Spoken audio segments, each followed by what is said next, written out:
Alright, I know it's an old topic, but for the sake of my own sanity and to provide everyone with closure, I'm going to be discussing who Phone Guy really is and if he has malicious intent. Let's start off with a question. Who is Phone Guy and why is he lying to the player? At this point you may be thinking, Phone Guy, a liar? Yes, Phone Guy flat out lies to the player in FNAF 1. Roll the tape. So just be aware, the characters do tend to wander a bit. They're left in some kind of free roaming mode at night.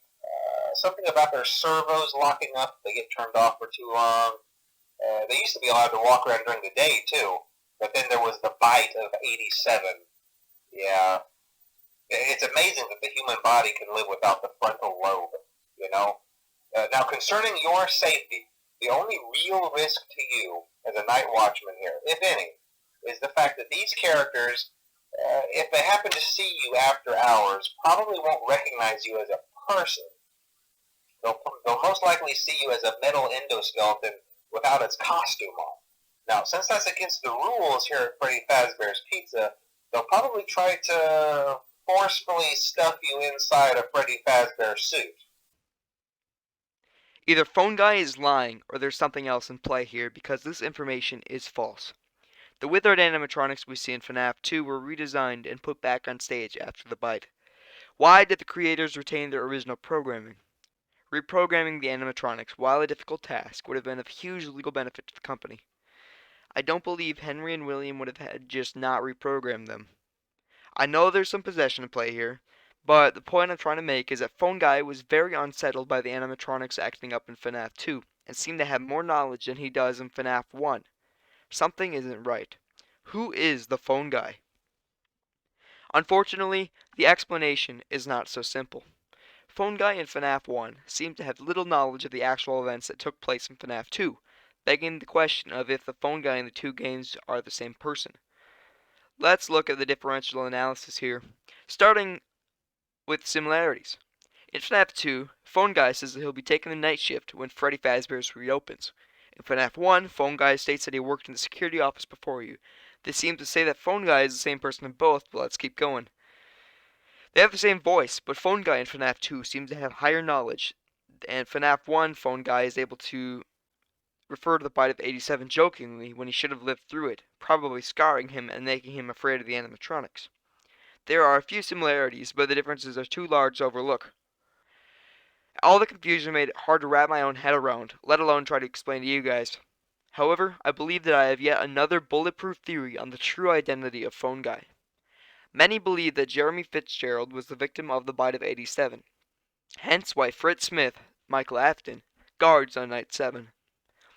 On night 7 there is no phone call, and on night 6, Phone Guy states that there is an event scheduled for the next day.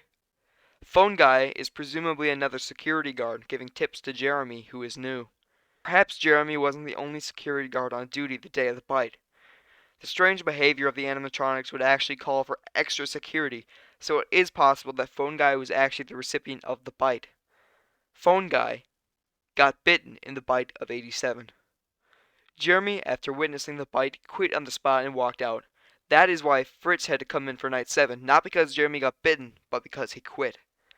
Every other night there's a phone call, but as I previously touched upon, there is no phone call in night 7, which is even more evidence for Phone Guy being the recipient of the bite.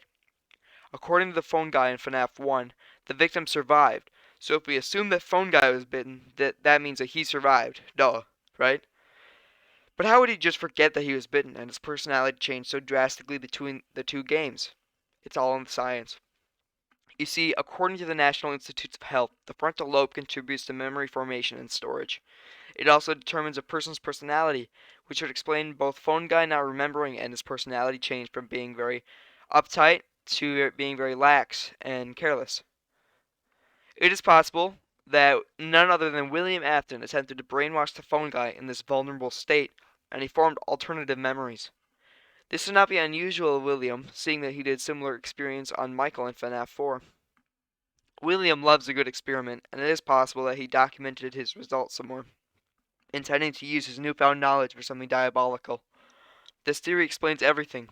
Phone Guy doesn't remember his employment history which explains what he tells Mike in FNAF 1. Very vague things about the animatronic servos locking up or something. He doesn't really know much beyond what he has been told. The perfect employee, someone that William wants working for him. Something that won't go telling everyone how he was attacked by one of the animatronics.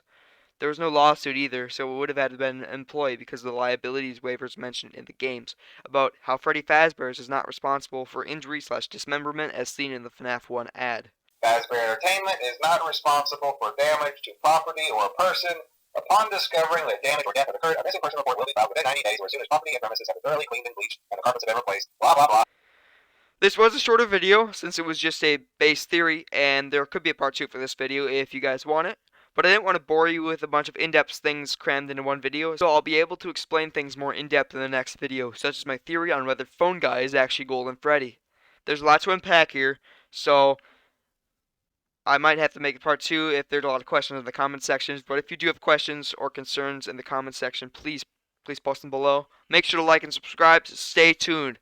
Is Phone Guy actually Golden Freddy? I'll catch you in the next one. Peace.